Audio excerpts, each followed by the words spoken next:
Mheshimiwa diwani amezungumzia changamoto za zahanati ya Mwivusa. Lakini mimi najua pamoja na changamoto ambazo amezizungumza Mheshimiwa diwani, sisi tunajua watu wengi sasa hivi mfumo wa nchi unakutaka kuweza kujiandikisha katika mambo mbalimbali, uwe na kitambulisho cha taifa, lakini watu wengi wakirusha vitambulisho vya taifa kupata kwenu imekuwa ni changamoto.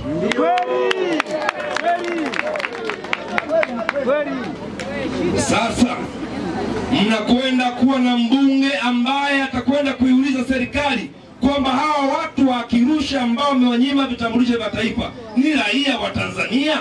Kama sio raia wa Tanzania, semeni kwamba sio raia wa Tanzania, na kama ni raia wa Tanzania, wapeni vitambulisho vyao haraka iwezekanavyo bila kuwa na masharti magumu.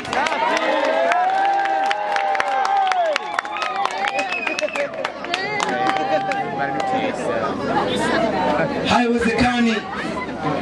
Sisi leo tumesafiri, tumesema tuna mkutano mmoja wa hadhara wa kuja kumwombea kura rais wetu Dr. Samia Suluhu Hassan. Achana na mimi, achana na Mheshimiwa diwani. Basi tuzungumze tu rais wa nchi Dr. Samia Suluhu Hassan ambaye leo tumekuja kumwombea kura kwa watu hawa wakati akirusha. Halafu leo eti mtu akirusha hana kitambulisho cha NIDA. Kwa nini tuje tukuombe kura sasa? Hii haiwezekani. Hii haiwezekani ndugu zangu.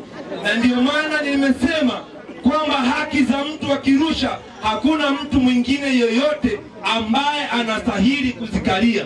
Tunataka maisha ambayo tunaishi watu wakirusha yawe ni maisha ambayo Mwenyezi Mungu alitupangia.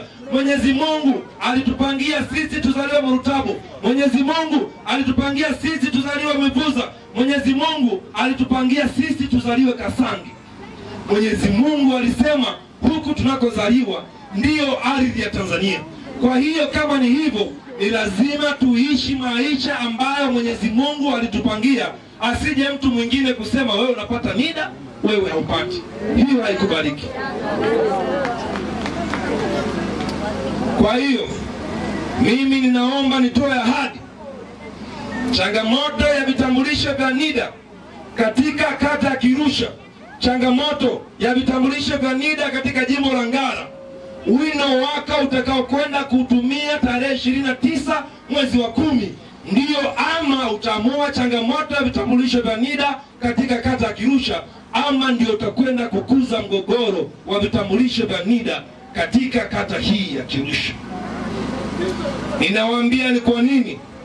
Ninawaambia kwa sababu kama mtafanya maamuzi sahihi ya kumpa kura nyingi Dr. Samia Suluhu Hassan, kama mtafanya maamuzi sahihi ya kunipa kura nyingi za ndio, kama mtafanya maamuzi sahihi ya kumpa Mheshimiwa diwani wetu kura nyingi za ndio, yale ndiyo maamuzi ambayo yanakwenda kuzika changamoto ya vitambulisho vya NIDA katika kata hii ya Kirusha.